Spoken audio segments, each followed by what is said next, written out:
Baik, selanjutnya di sini saya akan menjelaskan batasan masalah dari penelitian saya, di mana penelitian ini akan berfokus pada pengembangan sistem yang akan mengimplementasikan ECDSA pada QR Code.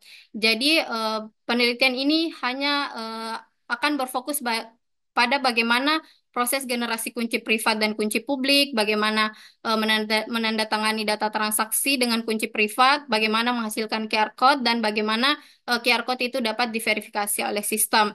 Nah, untuk sistem ini sendiri tidak akan mencakup proses transaksi atau pengelolaan aliran dana, melainkan hanya berfokus bagaimana pengembangan sistem yang dapat menghasilkan QR code transaksi yang terintegrasi dengan ECDSA.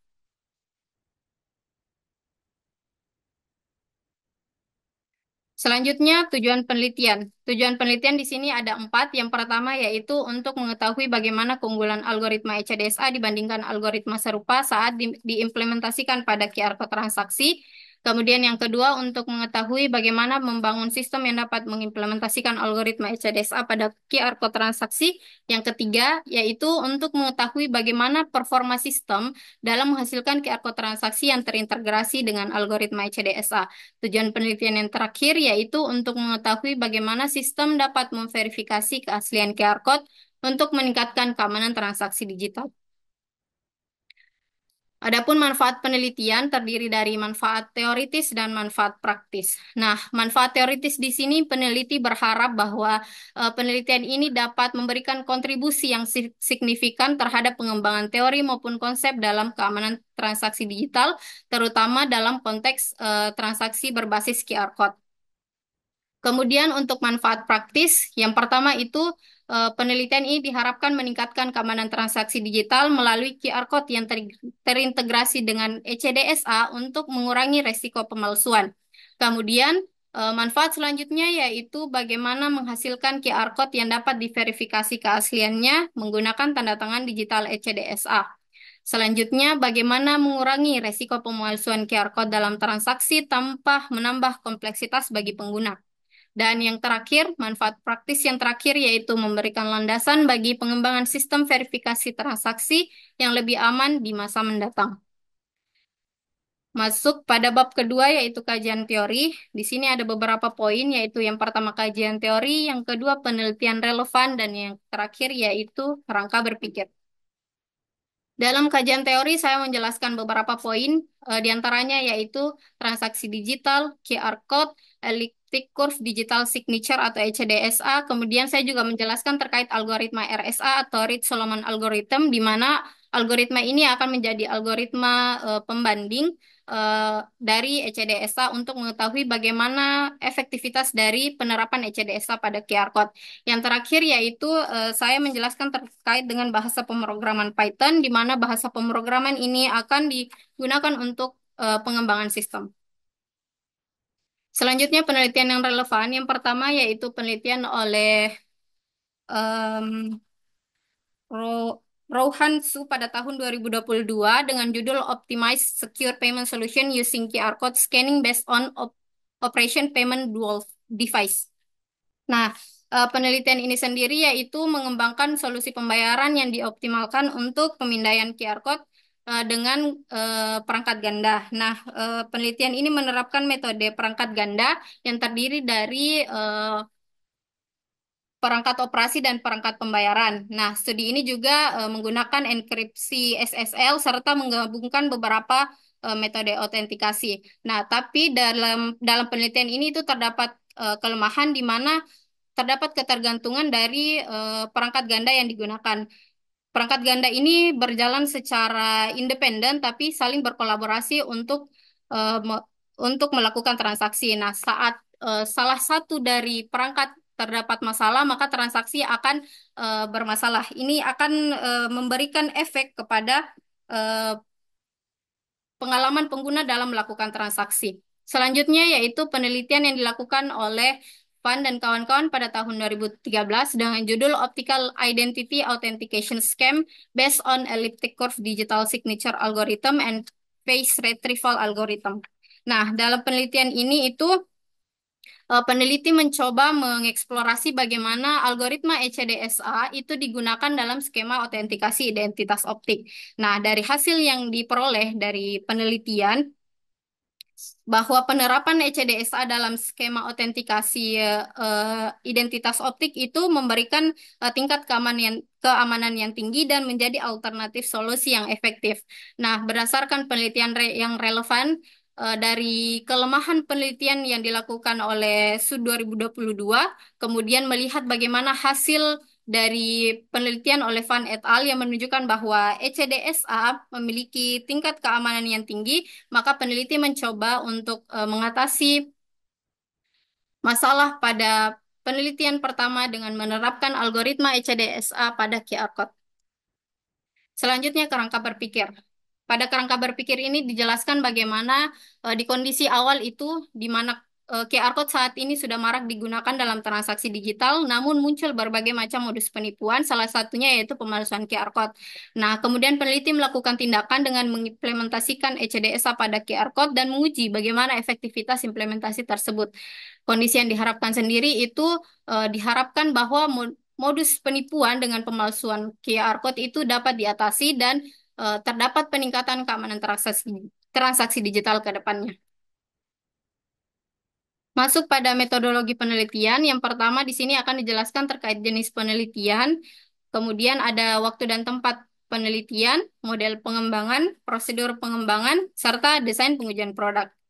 Pertama yaitu jenis penelitian. Jenis penelitian yang digunakan dalam penelitian ini yaitu jenis penelitian research and development, di mana jenis penelitian ini dipilih dengan tujuan untuk mengembangkan suatu sistem atau suatu produk yang dapat mengimplementasikan penggunaan algoritma ECDSA untuk melindungi keamanan QR code dalam transaksi digital.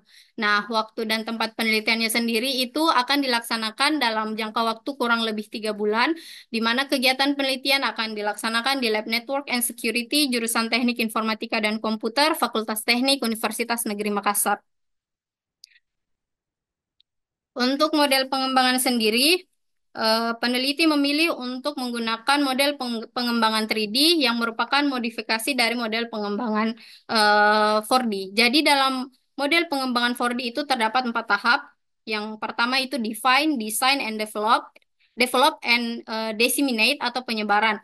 Tapi untuk penelitian yang akan saya lakukan, saya mencoba memodifikasi model pengembangan 4D ini menjadi 3D dengan menghilangkan tahapan disseminate atau penyebaran. Di mana untuk menyebarkan produk yang akan saya kembangkan itu terdapat beberapa tantangan yang cukup sulit, karena ini terkait dengan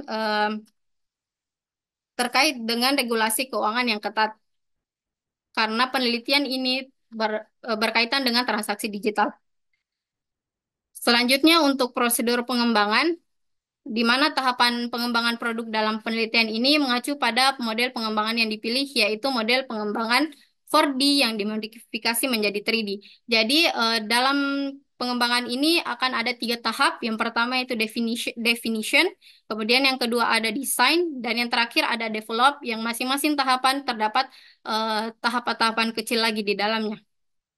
Yang pertama yaitu tahap pendefinisian atau tahap definition. Pertama, eh, peneliti mencoba menganalisis potensi dan masalah yang ada di lingkungan sekitar, di mana peneliti melihat maraknya penggunaan QR code dalam transaksi digital, terutama bagi UMKM-UMKM yang kemudian terdapat beberapa eh, kendala keamanan atau berbagai modus penipuan seperti pemalsuan QR code yang dapat menyebabkan kerugian finansial. Nah, dari masalah yang ditemukan, em, peneliti menemukan potensi peningkatan keamanan dengan mengimplementasikan algoritma ECDSA pada QR code transaksi dengan tujuan untuk lebih menguatkan eh, keamanan transaksi digital. Selanjutnya, peneliti melakukan pengumpulan informasi dengan menelusuri informasi-informasi terkait dengan modus-modus penelitian apa saja yang terjadi dengan menggunakan QR code transaksi digital. Kemudian peneliti juga memeriksa literatur terkait dengan algoritma ECDSA yang akan diterapkan pada QR code. Terakhir, pada tahap definition atau tahap pendefinisian, peneliti melakukan analisis kebutuhan atau menentukan kebutuhan apa yang dibutuhkan untuk mengatasi masalah yang ada. Nah, dari tahap pendefinisian ini didefinisikan bahwa Untuk mengatasi masalah yang sudah disebutkan sebelumnya, akan dikembangkan suatu sistem yang terdiri dari sistem untuk menggenerate QR code berupa website, di mana website ini nantinya akan menggenerate QR code dengan ECDSA di dalamnya. Kemudian akan ada sistem dari sisi pengguna atau pelanggan yang akan memverifikasi apakah QR code yang di-scan selama transaksi digital itu berasal dari sumber yang valid atau tidak dipalsukan. Jadi pada intinya analisis kebutuhan akan dikembangkan dua sistem, yaitu sistem untuk menggenerate QR code berupa website dan sistem untuk melakukan scanning dari QR code untuk memverifikasi. Nah, untuk scanner app-nya atau aplikasi pemindainya ini berupa aplikasi mobile. Selanjutnya pada tahap perancangan, di sini ada perancangan produk yang mencakup beberapa poin seperti arsitektur sistem, workflow sistem, perancangan database, perancangan website, generate QR code, dan perancangan scanner app atau aplikasi pemindai QR code. Nah, selanjutnya itu ada simulasi sistem. Jadi peneliti di sini sebelum melakukan pengembangan lebih lanjut atau develop lebih lanjut terhadap sistem yang akan dikembangkan, peneliti akan melakukan simulasi terlebih dahulu untuk mensimulasikan tiga poin penting dalam sistem, yaitu melakukan generasi kunci, melakukan tanda tangan digital, melakukan generate QR code, dan melakukan verifikasi. Nah, tujuannya sendiri dari simulasi ini yaitu untuk melihat bagaimana efisiensi dari implementasi algoritma ECDSA pada QR code. Pada simulasi ini juga peneliti akan melakukan perbandingan antara algoritma ECDSA dan algoritma pembanding yang sudah disebutkan sebelumnya dalam hal ini, yaitu algoritma RSA.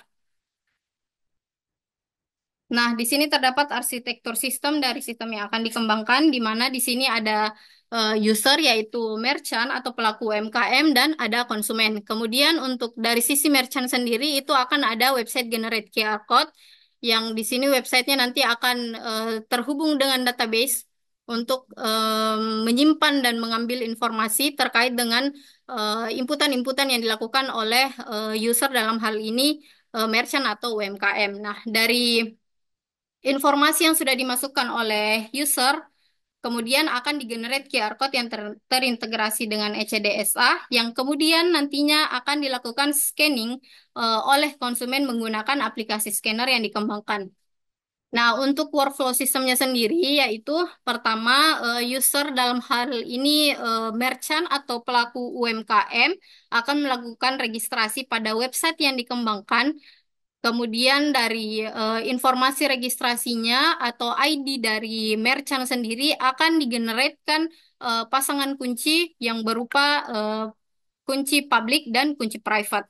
Nah, kemudian user atau merchant sendiri kemudian akan melakukan input informasi terkait transaksi, baik itu tujuan dana akan ditransfer kemana dan lain-lain. Kemudian data transaksi tersebut akan ditandatangani dengan kunci private yang sebelumnya sudah di generate pada website.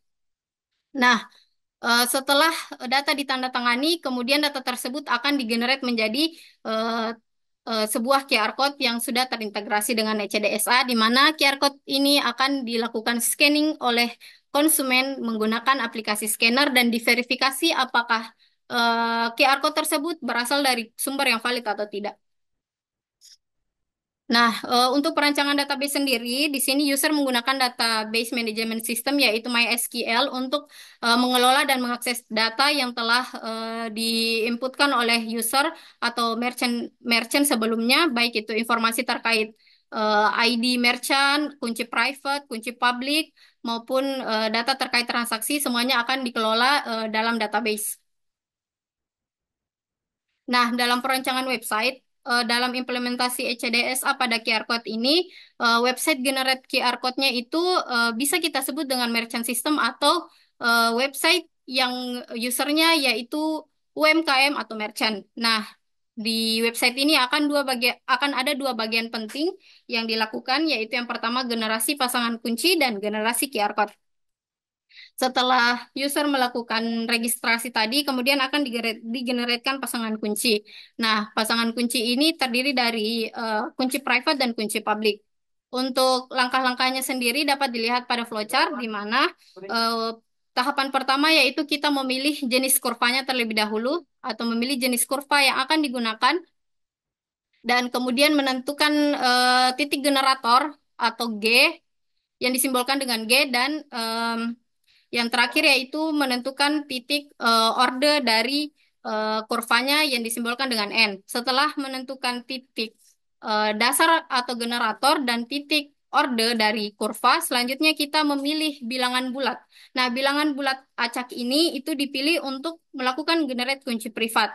Bilangan bulat yang dipilih itu sendiri tidak boleh lebih kecil dari orde kurva N yang disimbolkan dengan N tadi dan tidak boleh nol. Kemudian kunci private akan digenerate berdasarkan bilangan bulat acak yang dipilih. Selanjutnya dari kunci private akan dihitung kunci publiknya dengan mengalihkan kunci private dengan titik generator kurva yang disimbolkan dengan G. Nah, dalam generate QR code sendiri, yang pertama yaitu kita akan menyiapkan data transaksinya, kemudian menyiapkan kunci private yang sudah digenerate. Nah, datanya selanjutnya diubah menjadi format JSON, kemudian di hash, dan dilakukan penandatanganan digital menggunakan kunci public yang telah digenerate. Nah, setelah data ditandatangani, data data digital data tanda tangan digitalnya kemudian akan dienkripsi dalam format base 64 agar lebih mudah untuk dimasukkan atau digenerate menjadi QR code.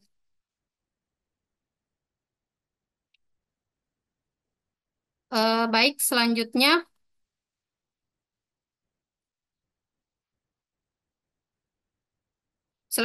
yaitu tahapan pengembangan scanner app. Jadi scanner apps-nya ini nantinya akan melakukan verifikasi apakah QR code-nya itu berasal dari sumber yang valid atau tidak. Nah, dalam tahapan proses verifikasinya, yang pertama itu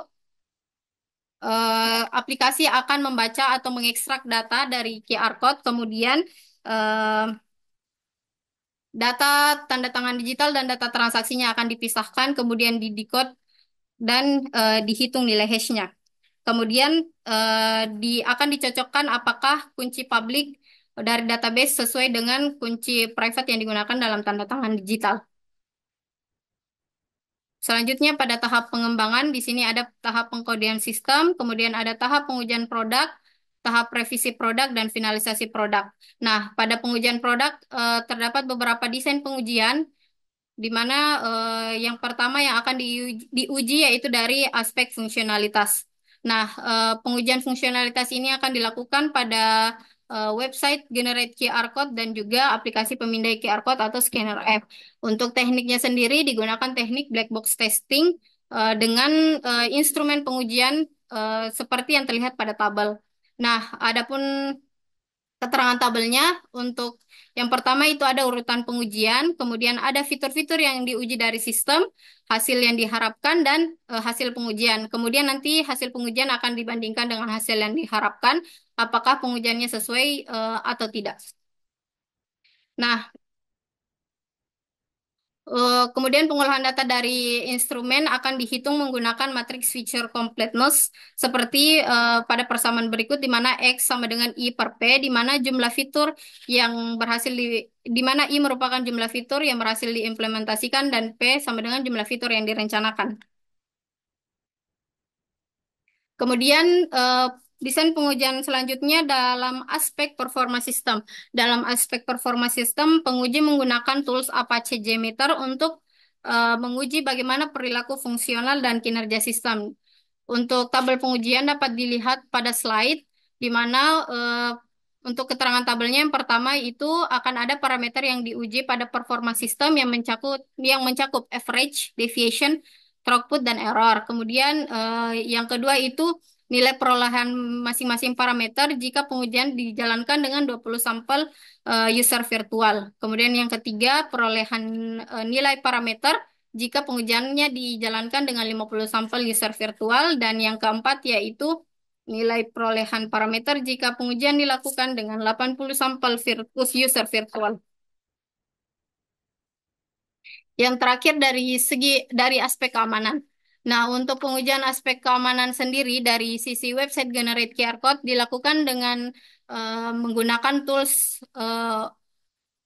OWASP Zip atau Zip Attack Proxy yang dimana di sini digunakan untuk melakukan pemindaian dan eksploitasi terhadap aplikasi yang berjalan di lingkungan localhost. Untuk tabel pengujiannya dapat dilihat dalam slide, di mana untuk keterangannya yang pertama itu informasi terkait domain website generate QR code yang diuji, kemudian yang kedua jenis-jenis ancaman yang ditemukan selama proses pengujian, dan yang ketiga ada level risiko dari kerentanan yang ditemukan selama pengujian. Baik, mungkin itu saja yang dapat saya jelaskan terkait dengan proposal penelitian saya. Saya menyadari bahwa dalam proposal penelitian ini masih terdapat eh, banyak sekali kekurangan, dan saya mengharapkan arahan-arahan dari penguji untuk memperbaiki kesalahan-kesalahan yang terdapat dalam proposal saya. Baik, saya kembalikan kepada pimpinan sidang.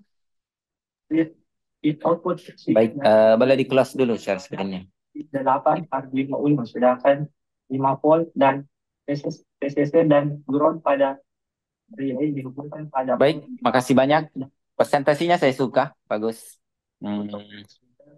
Nanda ini kebetulan apa tim riset student di penelitian Kedereka kami yang topiknya public smart dispenser, dan join lagi di tahun kedua di riset student untuk smart water system Kedereka tahun kedua.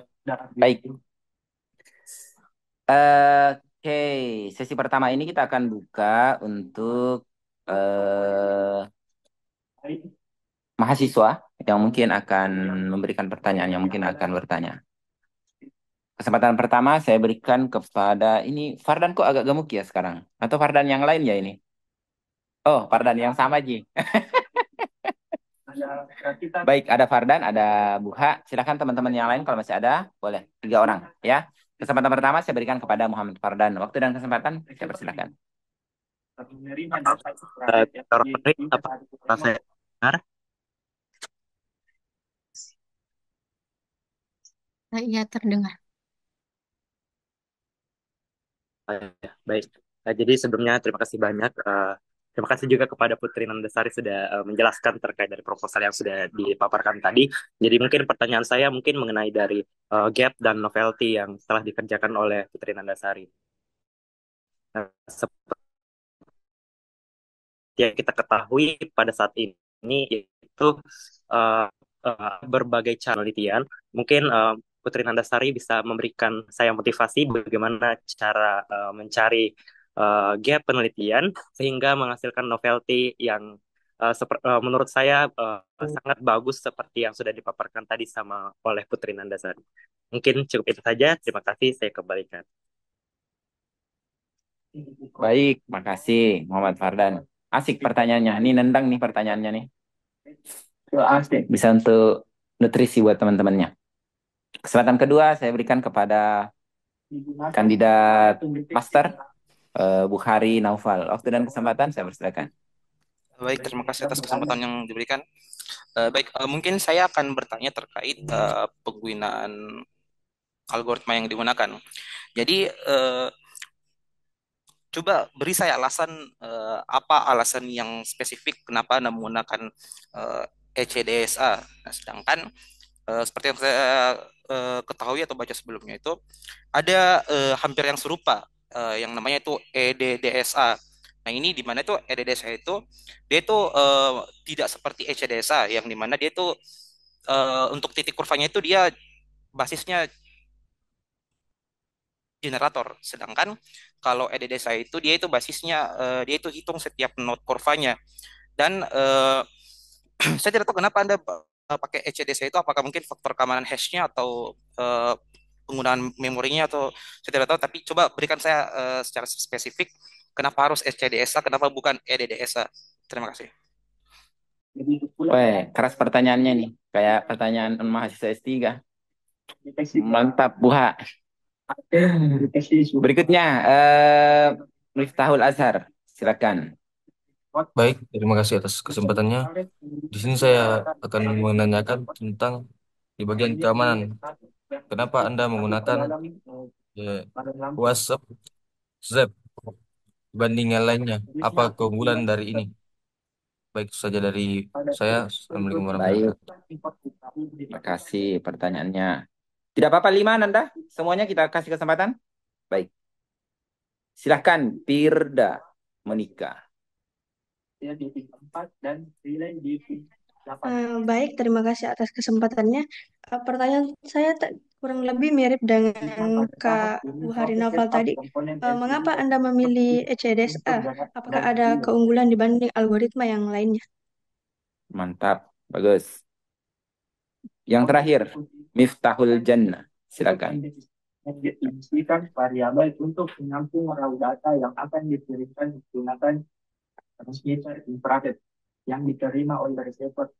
Mana Mungkin Miftahul saya tidak akan Jannah? bertanya. Terima kasih. Tidak jadi bertanya? Sudah terwakilkan pertanyaanku, Pak. Oh, begitu. Baik, cukup kalau gitu. Makasih banyak. Baik, empat penanya ya. Punyanya Miftahul Jannah sudah terwakilkan, baik. Silakan Putri Nandasari. Tidak pakai lama ya, jawabnya jangan lama lah ya, supaya kesempatan ini kita berikan kepada Dewan Penguji. Waktu dan kesempatan saya persilakan. Baik, izin Pak. Untuk pertanyaan pertama dari Muhammad Fardan, ini terkait dengan eh, gap dan novelty penelitian. Yang ditanyakan tadi bagaimana untuk menemukan gap dan novelty yang bisa digunakan dalam penelitian. Bisa konfirmasi apakah pertanyaannya sudah sesuai,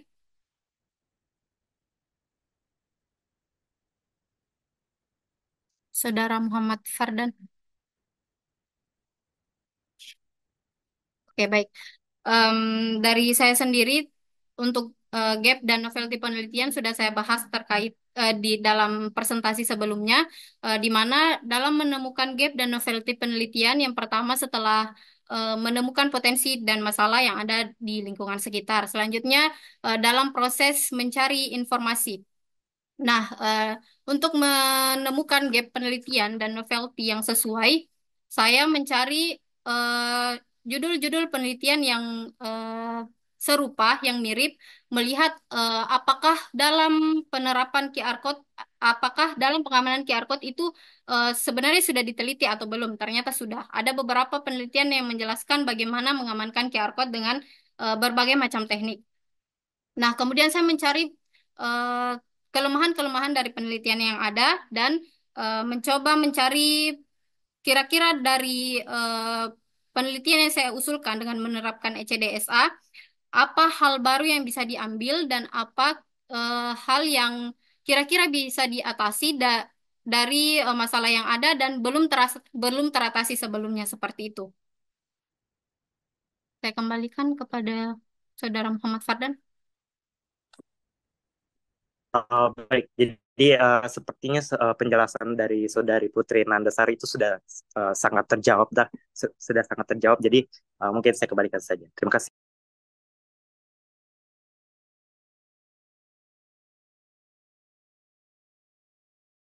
Baik, Langsung lanjut aja Oke. semuanya. Diselesaikan ya. Baik, Saya untuk di room sebelah. pertanyaan selanjutnya terkait dengan kenapa menggunakan tools untuk menguji keamanan dengan OASP Zip.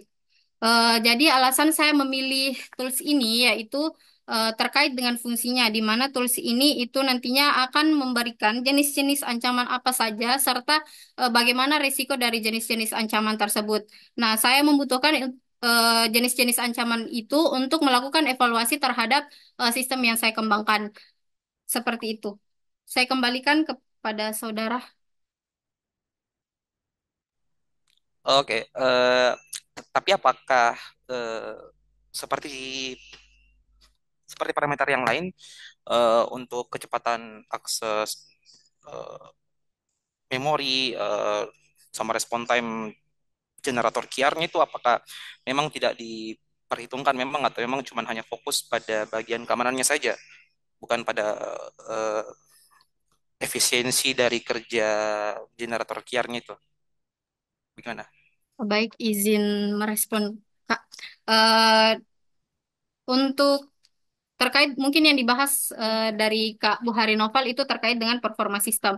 Jadi di sini saya juga melakukan pengujian terkait dengan performa sistem untuk melihat bagaimana kinerja sistem ini apabila digunakan oleh banyak user. Tadi saya jelaskan di slide di mana ada beberapa parameter terkait dengan average, deviation, throughput, dan error yang akan diukur jika sistem ini digunakan oleh sekian sampel user virtual seperti itu, Kak. Jadi di situ yang akan mengukur bagaimana kinerja dari web generate QR code-nya. Untuk di bagian perbandingannya, kita bandingkan sama algoritma apa sebelumnya? Baik, Kak. Jadi untuk perbandingannya itu saya lakukan dengan membandingkan ECDSA dengan RSA. Tapi untuk perbandingan spesifik terkait performa dari algoritmanya itu saya lakukan pada simulasi sistem. Jadi di sini ada dua tahapan yaitu dilakukan simulasi terlebih dahulu untuk mengevaluasi bagaimana sih performanya ECDSA ini kalau misalnya diterapkan di QR code. Kemudian saya bandingkan dengan algoritma RSA ini. Dilihat bagaimana waktu generate QR code-nya dengan apabila menggunakan ECDSA, kemudian bagaimana waktu yang dibutuhkan untuk melakukan verifikasi antara ECDSA dengan RSA, seperti itu, Kak. Untuk pengujian Nah, security-nya ada enggak? ya, itu yang tadi saya jelaskan terkait dengan security itu digunakan tools.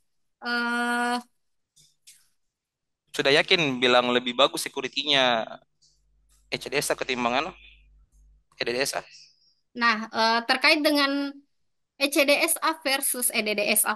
Nah, untuk EDDSA sendiri saya masih minim literasi terkait algoritma tersebut karena yang saya coba bandingkan itu hanya terkait dengan ECDSA dan RSA, Kak. Nah, Oke. saya lihat di sini untuk EDDSA dan ECDSA itu tahapannya mirip. Dia juga ada proses generasi kunci, tapi seperti yang disebutkan sebelumnya bahwa EDDSA itu dia menghitung setiap node pada kurva. Nah, eh, Ya. sekaligus menjawab pertanyaan, kenapa saya menggunakan ECDSA? Apa alasan spesifiknya? Nah, alasan saya menggunakan ECDSA yang pertama dari literatur yang saya temukan, yang saya jelaskan tadi bahwa ada yang sudah menggunakan ECDSA untuk melakukan autentikasi pengguna optik. Nah, dari hasil penelitian yang saya baca itu dia keamanan ECDSA-nya sudah tinggi. Nah, terkait dengan EDDSA saya masih minim literasi terkait algoritma tersebut, Kak. Nah, kenapa saya kemudian memilih ECDSA? Kenapa tidak algoritma lain?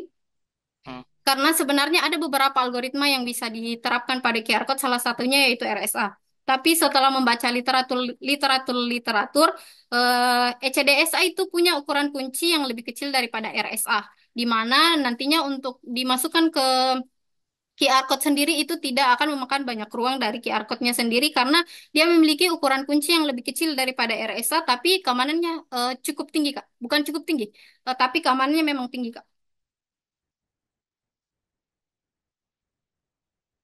Mungkin itu, Kak, saya kembalikan. Oke, nanti saya tunggu saja pas hasil. Terima kasih Nanda, bagus sekali penjelasannya. Terima kasih banyak, Kak. Untuk jawaban tadi sekaligus menjawab pertanyaan dari Firda Monika terkait kenapa menggunakan ECDSA. Baik, Pak, saya kembalikan.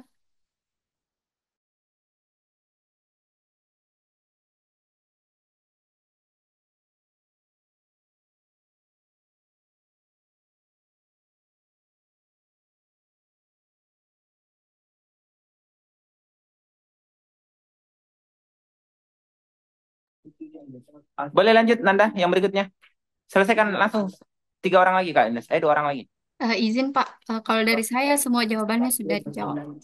Oh ya, mantap kalau begitu. Baik, kita buka sesi berikutnya dari Dewan Penguji. Pak Rahman Patah, monitoring Ki. Siap. Oh, saya panggil Ki dari tadi. Siap, waktu dan kesempatan. Bersamaan kini ngajar masa. Ini bisa saya galau aja ini sekarang. Untuk saya lagi dua sumbin Pak. Iya. Selamat menikmati hidup di negeri Wakanda. Oke, Pak Rahman Fathah, Oke, saya persilakan Pak terima kasih, kandidat Pak. Profesor Rahman Fathah untuk memberikan pertanyaan menilai kualitas proposal dari mahasiswa kami. Waktu dan kesempatan saya persilakan. Oke, Bismillahirrahmanirrahim. Assalamualaikum warahmatullahi wabarakatuh. Eh, yang saya hormati pimpinan jurusan, dan yang saya hormati pimpinan sidang di rumah ini, Bapak Dr. Engineering Insinyur Imadi Maluparen SSTM. Kemudian yang saya hormati penanggap, dewan penanggap dan dewan pembimbing. Oke, mungkin saya bisa langsung saja nih sama saudara Nanda. Oke, pertama saya ucapkan selamat. Ini mungkin pencapaian eh, di awal sudah bisa langsung maju proposal dengan mungkin angkatan 2021 ya. Cepat banget ini. Oke, saya mungkin enggak hanya sedikit yang mungkin saya sempat dengar tadi ini karena saya belum sempat baca juga di tentang proposalnya, hanya dengar karena bersamaan dengan mengajar. Oke, yang pertama mungkin saya ini kenapa pertama pertanyaan eh, apa ada masalah apa sih dengan QR code? Maksudnya gini, berangkat dari masalah penelitian kita kan harus ada dari masalah kehidupannya. Nah, kenapa sampai apa sih masalah di kehidupan tentang QR code gitu kan? Apa atau kenapa sih sampai mau ngambil saya mau meneliti tentang QR code gitu? Kenapa bukan meneliti yang lain? Kenapa sampai ke situ gitu?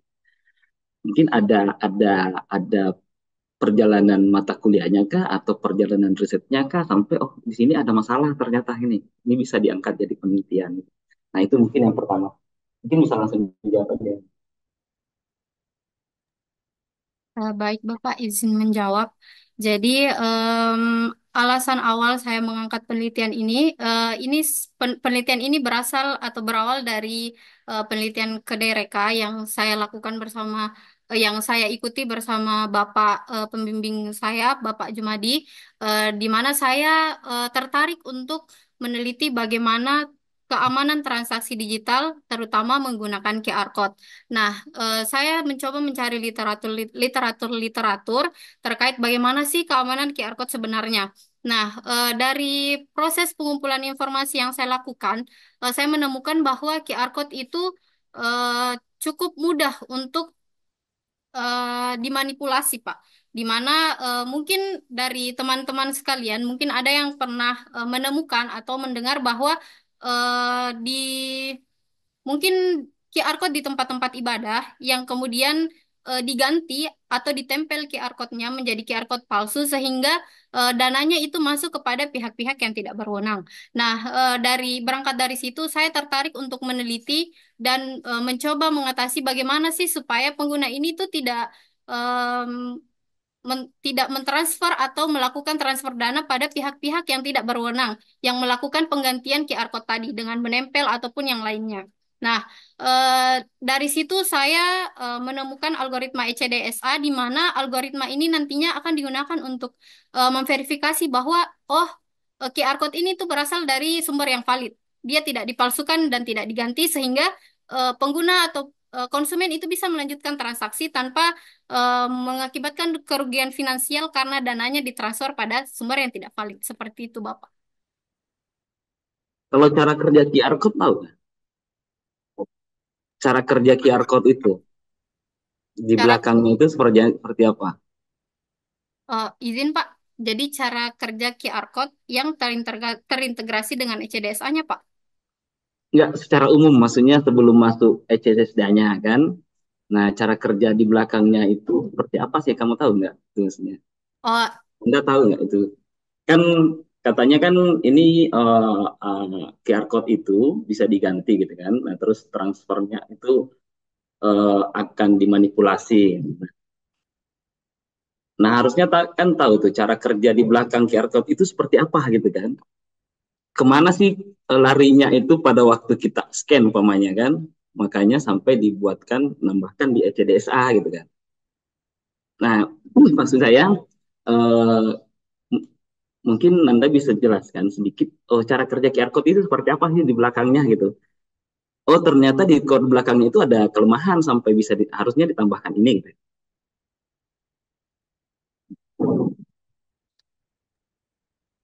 Ya, baik, izin menjawab Bapak. Di latar belakang sendiri itu saya menjelaskan bahwa QR code itu dia punya eh, sifat publik yang mudah diakses dengan menggunakan scanner. eh, jadi QR code itu punya sifat publik yang mudah untuk diakses menggunakan aplikasi scanner manapun di mobile. Nah, di sini di penelitian saya sendiri, Pak, saya mengangkat untuk memfokuskan terkait dengan QR code statis yang biasa digunakan dalam transaksi digital, di mana dari QR code statis ini itu hanya akan dilakukan satu kali generate QR code untuk melakukan banyak transaksi. Nah, QR code ini sendiri itu dia seperti yang saya jelaskan sebelumnya bahwa dia ada potensi untuk diganti, ditempel ataupun eh, dipalsukan oleh pihak-pihak yang tidak berwenang. Nah, berangkat dari situ, kemudian untuk QR code-nya sendiri, jika informasi-informasi QR code yang dipalsukan atau yang ditempel tadi itu mengandung malware ataupun ya sebagainya, itu pelaku bisa melakukan phishing terhadap informasi-informasi pribadi dari seseorang yang melakukan scanning QR code tersebut, Pak. Berdasarkan informasi yang saya baca seperti itu. Oke, oke jadi nah, terus kapan ECDSA-nya ditambahkan? Di, pada waktu kapan? Gitu? Baik, izin Pak.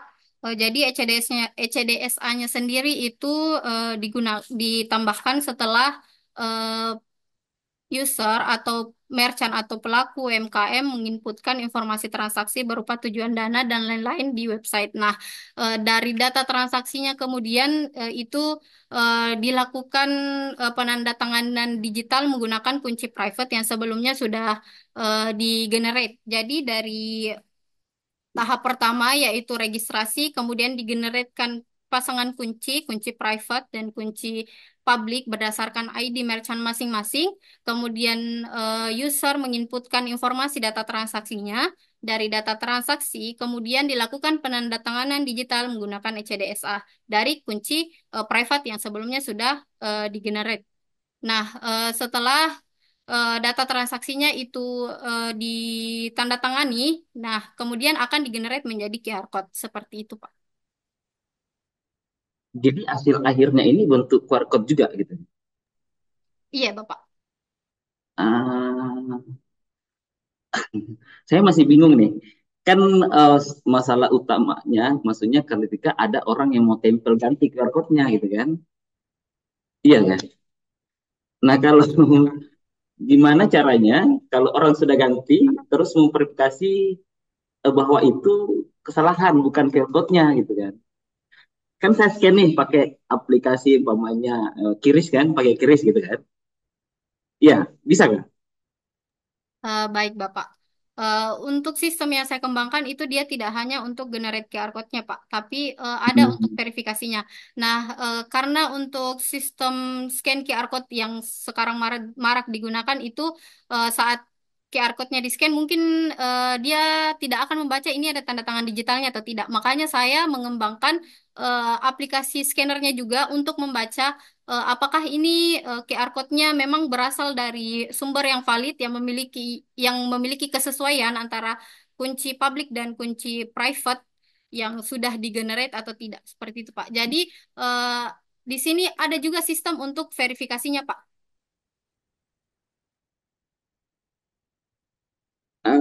Gini, maksud saya, ya mungkin kalau dari dua arah yang sudah terkoneksi, umpamanya kan itu bisa verifikasi. Kalau umpamanya saya buat generate, saya buat sendiri aplikasinya, gitu kan? Jadi ketika saya komunikasikan, itu bisa diverifikasi oh benar atau tidak gitu kan. Nah kalau umpamanya uh, yang random gitu kan, pasang stiker ini baru kemudian bukan aplikasi yang kau buat, aplikasi lain gitu. Untuk kayak bank kan banyak Kris tuh. Kris kan bukan terkoneksi bahwa dia akan memverifikasi bahwa dia benar atau tidak. Nah, itu jadi mungkin yang kau buat adalah sebuah QR code yang memang terverifikasi dengan sebuah sistem sendiri yang untuk memverifikasi core itu. Kan kalau umpamanya kamu punya QR code gitu kan, terus saya punya aplikasi key banking pokoknya. Scan QR code-nya apakah ada muncul notifikasinya gitu. Kalau umpamanya tidak, kan orang tempel saja apakah benar atau tidak. Baik, Bapak. Jadi kembali ke tujuan penelitian saya. Di sini tujuan saya melakukan penelitian ini yaitu untuk memberikan mungkin semacam landasan atau ide bahwa transaksi digital itu bisa diamankan dengan teknik seperti ini. Nah, untuk saat ini mungkin Pak terkait dengan transaksi digital. Untuk alat scannernya sudah yang saat ini digunakan itu tidak bisa untuk melakukan verifikasi terhadap QR code yang saya generate misalnya dari sistem saya sendiri.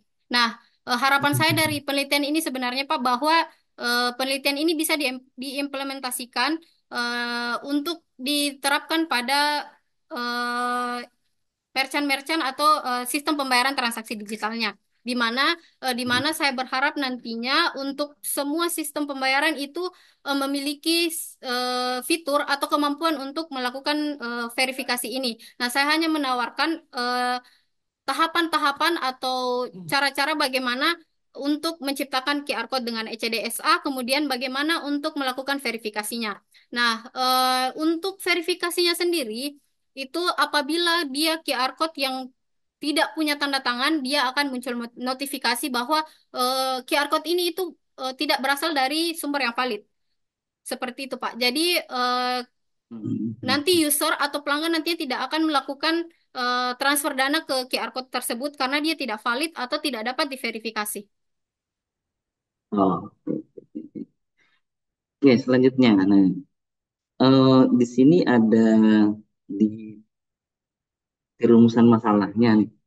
Yang pertama, bagaimana keunggulan algoritma ECDSA dibandingkan algoritma serupa? Apa nanti di penelitiannya akan membandingkan beberapa algoritma itu? Ya, baik, izin menjawab Bapak. Jadi dalam penelitiannya nanti sebelum dilakukan pengembangan lebih lanjut, saya melakukan simulasi untuk mengetahui bagaimana efisiensi em, algoritma ECDSA dalam melakukan generate kunci, menandatangani data transaksi, menggenerate QR code, dan melakukan verifikasi. Nah, dalam simulasi ini nantinya saya akan bandingkan Pak dengan algoritma serupa dalam hal ini algoritma RSA yang akan saya bandingkan Pak. Hanya dua yang serupa itu. Jadi mau nanti membandingkan itu. Nggak mau Eh, tambah algoritma lain. Hanya dua. Oke. Dalam proposal yang saya usulkan hanya ECDSA dibandingkan dengan RSA Pak. Hmm, ya mungkin nanti bisa langsung saja ditulis bahwa membandingkan algoritma ini dengan RSA biar nggak terlalu apa namanya umum kan bisa lebih spesifik. Ya, Nah, baik. terus kalau ECDSA algoritma cara kerjanya bagaimana? Cara dia sampai dia bisa buat signature itu.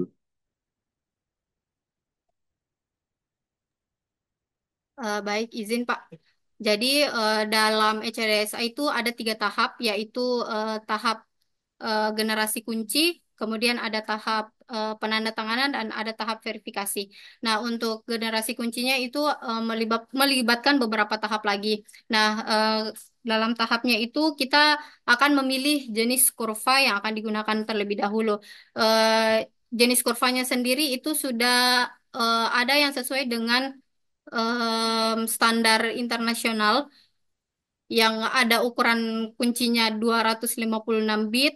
Kemudian ada ukuran kunci yang bitnya lebih di atas lagi, Pak. Kemudian setelah menentukan jenis kurva yang akan digunakan, itu kita akan menentukan titik orde kurvanya dan setelah menentukan titik orde kurvanya, akan dihitung kunci private dan kunci publiknya. Setelah melakukan generasi kuncinya, akan dilakukan penandatangan digital dengan menggunakan kunci private yang sudah digenerate. Nah, untuk verifikasinya sendiri, nanti itu akan menggunakan atau mencocokkan apakah kunci publik yang ada dalam database atau kunci publik yang sudah digenerate itu sesuai dengan kunci private yang digunakan dalam tanda tangan digital. Seperti itu, Pak. Oke, mungkin terakhir nih.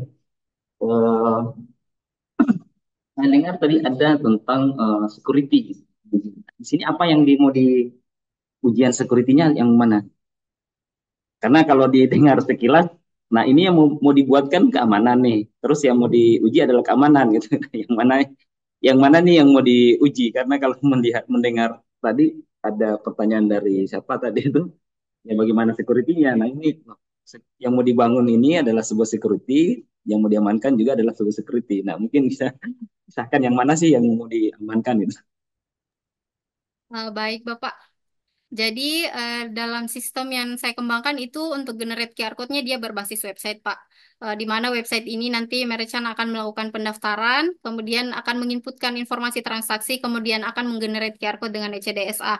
Nah, untuk pengujian keamanan yang saya sebutkan dalam proposal itu dia akan menguji bagaimana website untuk menggenerate QR code ini aman atau tidak.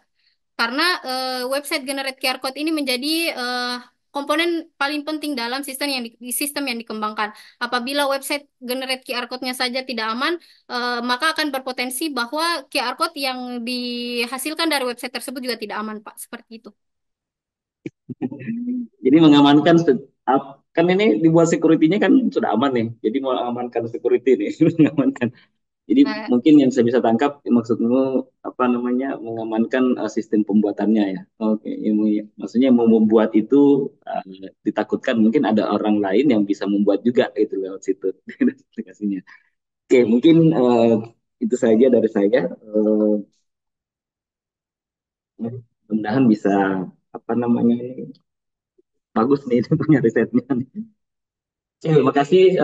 Itu cukup dari saya. Saya kembalikan kepada pimpinan sidang. Terima kasih. Assalamualaikum warahmatullahi wabarakatuh.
Tabe, Pak.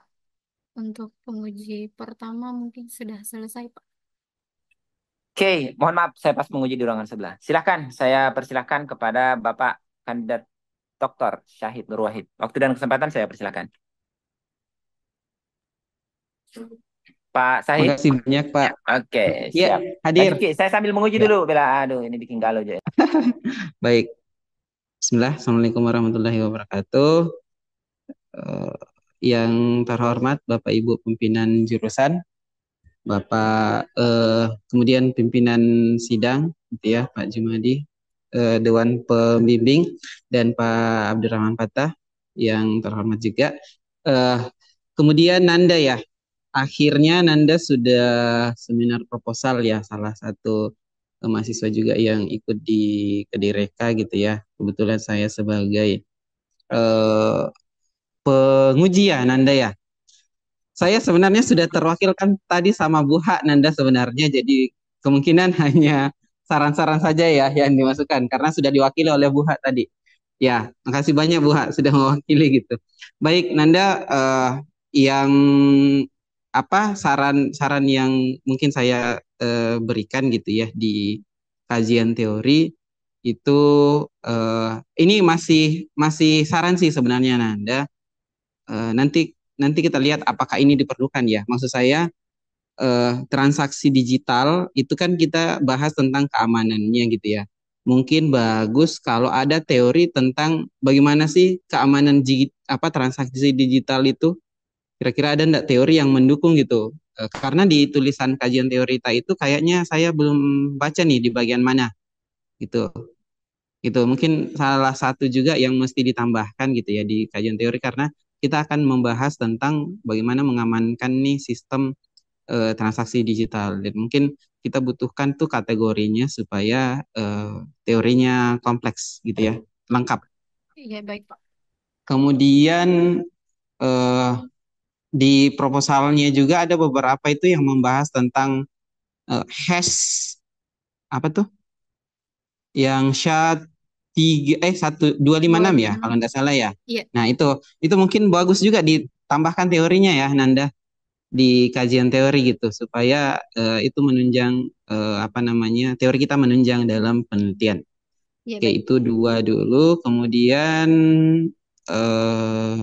nah tadi itu menyambung pertanyaannya Pak Rahman gitu ya di pengujian yang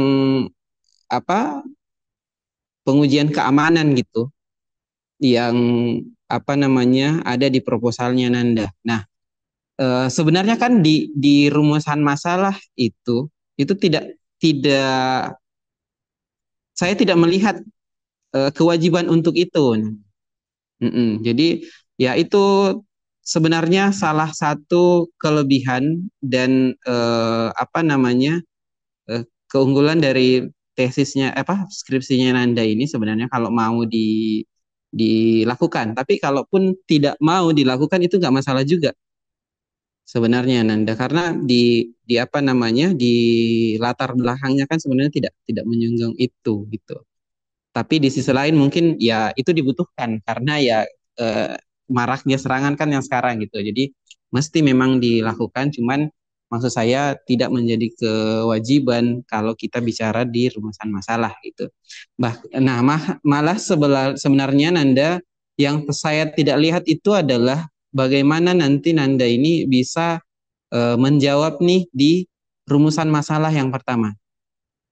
Jadi kalau tidak salah itu bagaimana keunggulan yang berbunyi ya, bagaimana keunggulan dari algoritma HDSA ini dengan algoritma yang RSA tadi itu. Itu di proposalnya saya belum melihat di mana bagaimana cara Nanda itu membandingkan apakah mungkin Nanda akan membuat sistem, jadi kan ECDSA ini kan akan dibuatkan sistem ya. Apakah di RSA itu Nanda juga akan membuatkan sistem, lalu membandingkan kinerjanya dan seterusnya atau gimana? Nah itu mungkin yang belum kelihatan tuh bagaimana teknisnya dalam membandingkan ya kedua ini. Ya, itu Nanda mungkin. Atau ada yang mau ditanggapi dulu Nanda, silahkan. Izin Pak, untuk perbandingan dari ECDSA dan RSA sendiri itu saya lakukan pada tahap simulasi. Jadi sebelum tahap pengembangan lanjut itu saya lakukan simulasi dengan membuat program komputasi dengan mencoba mensimulasikan bagaimana algoritma ECDSA dan RSA itu dalam menggenerate pasangan kunci, kemudian menandatangani digital data transaksi, menggenerate QR code dan melakukan verifikasi. Nah, dari hasil simulasi nanti yang akan saya bandingkan bagaimana performanya, Pak. Oh, performanya ya. Kemudian berarti RSA itu kita buatkan juga simulasinya. Iya, Bapak. Oh ya. Ya, mungkin itu kalau memang belum tertuliskan di situ ya. Saya belum baca sih ya bagian simulasi itu karena fokus ke aspek ininya tadi. Gak apa-apa kalau memang ini berarti tambahkan saja prosedur itu, gitu ya. Nanda di penulisannya supaya apa pembaca mungkin bisa mengetahui perbandingannya. Iya, selebihnya mungkin sudah terwakilkan tadi semua ya pertanyaan-pertanyaannya. eh Apa namanya? Saya menanyakan sedikit dulu Nanda terkait dengan alasan, bukan alasan ya. Jadi eh, apa namanya? Kan tadi Nanda tuh mengatakan tuh kalau kalau di masjid-masjid itu kan krisnya diganti kan ya, seperti itu. Nah, eh, ketika nanti Nanda membuatkan kris dengan algoritma ini gitu ya, eh, apa bedanya ketika saya menggantikan kris yang lain? Maksud saya, apakah di krisnya itu menolak secara langsung atau gimana tuh? Silahkan Nanda. Ya, baik izin Pak. Jadi untuk kasus jika digunakan QR code yang tidak misalnya berasal dari sumber lain, tidak dari sistem yang dikembangkan, nanti aplikasi scanner Oh, atau aplikasi pemindainya yang akan bekerja, Pak. Dia nanti akan oke. membaca apakah ini berasal dari sumber atau dari sistem yang digenerate dengan ECDSA atau tidak. Nah, nanti untuk scanner app-nya sendiri akan ada pengujian di mana Hmm. akan ada beberapa kasus uji atau fitur yang akan diuji seperti apakah misalnya QR code yang di-scan itu dengan ECDSA tapi kunci public dari ID merchantnya itu berbeda dengan kunci Hmm. private-nya. Kemudian ada yang tidak memiliki Hmm. tanda tangan sama sekali dan ada juga yang dengan ECDSA. Nanti di situ akan dilihat bagaimana fungsionalitas dari scanner app-nya. Apakah memang bisa bekerja dengan baik untuk memverifikasi apa dari QR code ini apakah itu berasal dari sumber yang valid atau tidak. Oke, makasih Nanda penjelasannya. Ya, berarti divalidasi dari scanner app-nya ya. Nah, pertanyaan selanjutnya mungkin scanner app-nya ini apakah bisa membaca kris dan melakukan pembayaran layaknya aplikasi yang include kris itu, Nanda? Baik, Bapak. Jadi, dari batasan masalah yang saya sebutkan sebelumnya bahwa sistem ini tidak sampai pada proses transaksinya, Pak. Jadi, untuk Hmm. dari aplikasi scannernya sendiri, dia hanya ditujukan untuk melakukan verifikasi keasliannya saja. Ya, Jadi, kalau lantai 4. misalnya dari kirisnya, kalau misalnya barcode kiris yang saat ini kita scan menggunakan scanner app-nya, nanti kita akan lihat bagaimana fungsionalitasnya. Apakah dia bisa mendeteksi bahwa kris yang saat ini itu yang bukan Iya. di-generate dari website atau sistem yang dikembangkan, apakah dia bisa mendeteksi bahwa itu bukan dari sumber yang valid seperti itu, Pak. Oke. Sip, makasih Nanda. Ya, berarti seperti itu ya, tidak sampai ke krisnya. Nah, mungkin kalau ada teman-teman di sini yang belum apa namanya punya judul, nah itu salah satu judulnya tuh untuk bagaimana mengembangkan nih skripsinya Nanda menjadi terhubung ke kris nanti ya, teman-teman. Mungkin seperti itu saja Nanda dari saya. Makasih banyak. Saya kembalikan ke pimpinan sidang. Silahkan Pak. Terima kasih banyak. Baik, terima kasih banyak Pak Syahid. Kita masuk ke sesi pembimbing. Pak Wahid, monitoring ke? Pak Wahid? Ya, kelihatannya Pak Wahid lagi ngajar ini Nanda. Baik, dari saya Nanda. Saya menyimak tadi meskipun konsentrasi buyar juga karena multitasking. Tapi yang jelas saya melihat kemampuan memberi jawaban, menjelaskan, artinya bahwa Nanda paham benar apa yang dikerjakan ini, ya. Terkait dengan pertanyaan-pertanyaan dari adik-adik mahasiswa tadi, penguji dan penguji, saya minta Nanda list nih saja. List baik-baik karena pertanyaan-pertanyaan ini yang nanti akan menjadi acuan untuk pengerjaan sekiranya pertanyaan-pertanyaan ini mengubah arah penelitiannya Nanda. Kalau tidak Ji artinya normal karena nanti di ujian hasil itu biasanya itu ditanyakan sama penguji. Ya, oke. Em, Saya mau Nanda selesai dalam waktu 3 minggu hasil. Ya Nanda, sekarang tanggal 9. Tanggal 9 plus 3 minggu itu 20 hari. Pas akhir bulan. Bisa akhir bulan Nanda? Ya, Insya insya Allah Allah. diusahakan, Pak. Dimaksimalkan ya. Jadi mudah-mudahan tidak ada halangan. Eh, ini tinggal ngambil data sebenarnya di Nanda. Ya, tinggal ngambil data, menyesuaikan. Artikel boleh menyesuaikan.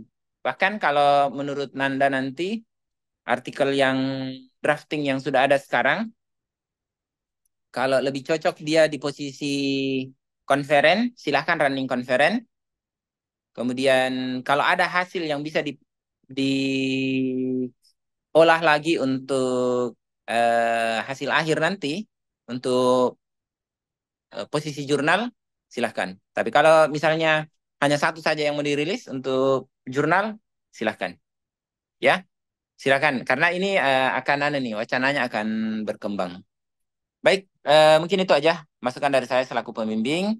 Nanti temui Pak Wahid secara terpisah, minta masukan dari beliau. Kita masuk ke sesi bagian akhir pengambilan keputusan. Tabe, Pak Rahman, Pak Syahid, boleh minta masukan. Apakah ada hal yang krusial yang kira-kira perlu diantisipasi di penelitiannya mahasiswa kita ini? Tabe, Pak Rahman, Pak Syahid, monitoring ke? Iya Pak, kalau dari saya aman sih. Silahkan dilanjutkan. Boleh, aman ya. Nilainya boleh langsung di-upload, di-input di ya. Saya tahu pakai Masyamka, Pak Syahid, atau pakai Iya, Sinta. Ya, sementara Sams Pak. ya, silakan. Pak Rahman, Oke. oke. Kalau diam berarti oke itu Nanda. Ya, kalau ada yang Oke, ditanya siap. mau. Saya oke, Hah? Pak. Lanjut mengajar. Siap, siap. Oke, sip. Makasih Oke, oke. Pak Rahman. Iya. Oke, sukses. Selamat buat Nanda, dua penguji. Alhamdulillah hari ini, ya, menurut saya komprehensif. Ini terekam Nanda? Screen atau visual, audio saja? Screen, Pak. Screen. Sudah Upload selesai link. kah? Pak Wahid. Silakan Pak Wahid, saya beri kesempatan Pak. Saya dari tadi manggil-manggil Pak Muhammad Kloski karena tidak muncul Ki. Tapi silakan, saya kasih kesempatan terakhir sebagai pembimbing kedua. Ya, terima kasih Pak Adi. Jadi saya hanya ingin ini saja, minta maaf tadi tidak sempat menyimak masukan dari pembimbing satu, pembimbing dua. Jadi eh, saya tunggu Nanda saja melis apa masukan-masukannya untuk kemudian kita diskusikan. Jadi kalau nanti misalnya diterima dari pembimbing satu, pembimbing dua, silakan mungkin setiap meeting kita ya di hari Jumat bisa kita diskusikan apa-apa masukannya yang perlu ditambahkan. Eh, terus kita diskusikan apakah ini memungkinkan untuk kita kerjakan atau kita jadikan penelitian eh, atau research work future work-nya. Oke, mungkin itu saja Pak Adi, karena saya tidak sempat mendengar tadi apa komentar-komentarnya, jadi saya tunggu Nanda menyampaikan secara terpisah dengan saya. Pada dasarnya kan saya pembimbing ya, kalau pengujinya mengatakan lanjut ya kita lanjut. Ya, pengujinya Demikian Pak Adi, terima kasih. Assalamualaikum warahmatullahi pengujinya wabarakatuh. sudah kasih aba-aba oke. Makasih banyak Pak Siap. Abdul Wahid.